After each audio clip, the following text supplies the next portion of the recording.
Hi guys, welcome back to another video. I just hit myself in the face and or your first video here, I don't know. Welcome if you're new here, welcome either way. This video is going to be my book haul for March. I went a little bit bananas, so hopefully I have enough room for all these new books that I got. But yeah, let's just get into these.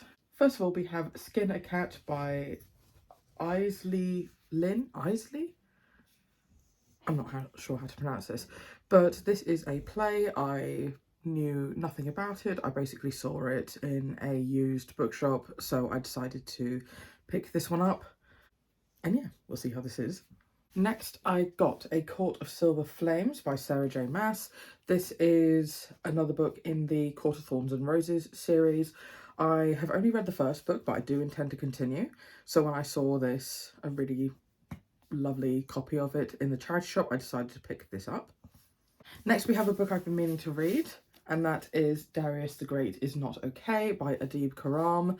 This one is a contemporary that really blew up on BookTube a couple of years ago, about a young person struggling with depression and sort of finding his way, and he ends up going back to where his family is from. I believe it's...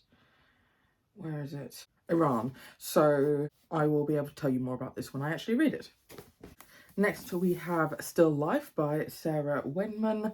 I don't know too much about this. I know that it follows someone who's an art collector or an artist, and honestly I picked this up because my mum recommended it to me and I don't know much about it other than that.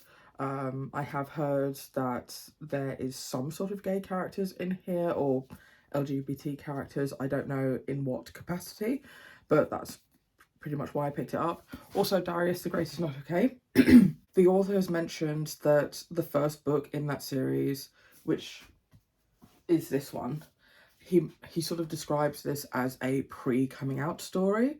So I'm sure that that gets explored more in the second book. So that's why both of these were on my radar. Next we have another play, and that is Lemons, Lemons, Lemons, Lemons, Lemons. And this one, honestly, I had no interest in, and then I saw that it was on at, I think, the Harold Pinter Theatre in the West End. And so when I saw the script of it, I just decided to pick it up. I know nothing about this, but I will be able to tell you more once I read it. Next, we have two more books in the Becky Chambers A Long Way to a Small Angry Planet series, and that is A Closed and Common Orbit and Record of a Spaceborne Few. So I have no idea what number these are in the series. Why do they never say it on the spines?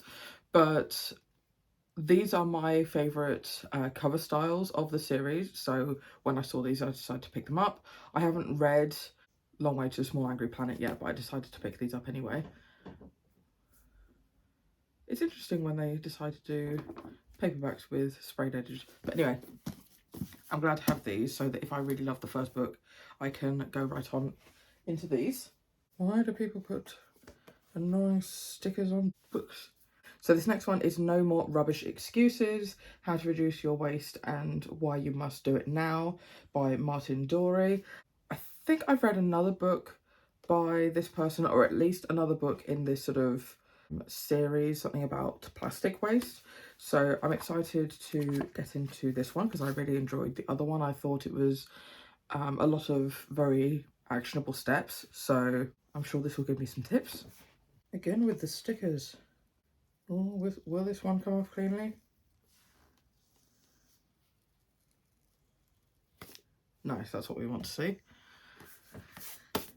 So next I have Practical Magic by Alice Hoffman. This is by far my favourite cover of this book that I've seen. So I read the prequel to this, what's it called? The Rules of Magic, and really enjoyed it. So this is quite a famous book. I think it's more famous in the US than it is over here in the UK, but I'm very excited to get into this at some point. This is about the two siblings who find themselves orphaned or being given up for adoption, and they end up living with three siblings who are distant relatives of theirs, and they are witches, so I'm very excited to read this. More stickers. Oh, these ones aren't going to be as nice, I think. I have Gentleman Jack, The Real Ann Lister. So I started watching this show. I'm not a big fan of just TV and film in general. It's not really how I consume my media. So when I saw this, I was very excited to pick it up. So Ann Lister is a historical figure who wrote extensive diaries of her relationships with women in code, and this TV show is based on her life. So I am excited to... Oh, this picture's in the middle. I'm excited to get into this. Next, I have some mini Penguin classics. So we have one by Oscar Wilde, Only Dull People Are Brilliant at Breakfast.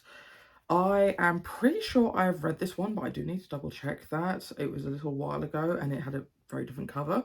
But this is a bunch of quotes by Oscar Wilde. He was a very quotable person, so I really wanted this. Next, we have The Fall of Icarus by Ovid. I'm very interested in Greek myth, so I'm very excited to read this one. I'm sure it won't take me that much time. And finally, we have A Slip Under the Microscope by H.G. Wells, and this is a collection of 2 of his short stories. So, excited to read this one. Next, I have 2 graphic novels that I have read and really enjoyed, so I wanted my own copy. And that is The Midnight Witch by Molly Knox Ostertag and The Tea Dragon Festival by Katie O'Neill. So both of these are very, very sweet, very pure, beautiful artwork. So this is the 3rd book in the Witch Boy series. The first book following a boy where he grows up in a family of magical people, but it's very gender segregated. So all of the women are brought up to be witches and all of the men are brought up to be shapeshifters, and it follows Asta, the main character, who has more of an affinity towards witchcraft than shapeshifting. And I feel like it's a big metaphor for growing up queer and how your family accepts that or fights against it. So this volume in particular had more of a competition element, which was very fun.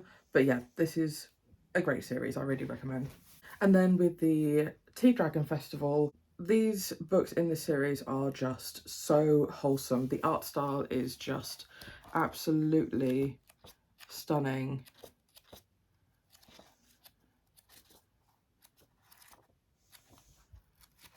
They're very diverse. They are really wholesome. It's set in a universe where tea leaves are grown on the backs of dragons and there are people who look after those dragons. This one specifically is about a festival that is going on and the main character who meets a dragon who has been asleep for a very long time. So this was beautiful. Next, I have another play. So this is a show I went to see while I was staying up in London, seeing my parents. So my sons are queer, but what can you do? I didn't realise that this quote is a play on a quote from Les Mis. There's a song that Thénardier sings near the end where he's talking about the guests at a ball and he says, "This one's a queer, but what can you do?" And this was just lovely to watch. I can't wait to read it. It's a one-man show where Rob goes through a lot of their childhood and their connection with performance and Disney shows and costume and gender, and it was a really, really wholesome watch, so I'm very excited to read this. Next, we have another play, and this is one that my dad found in a charity shop and decided to give to me, and that is An Inspector Calls by J.B. Priestley. So this is a book that is often read in schools.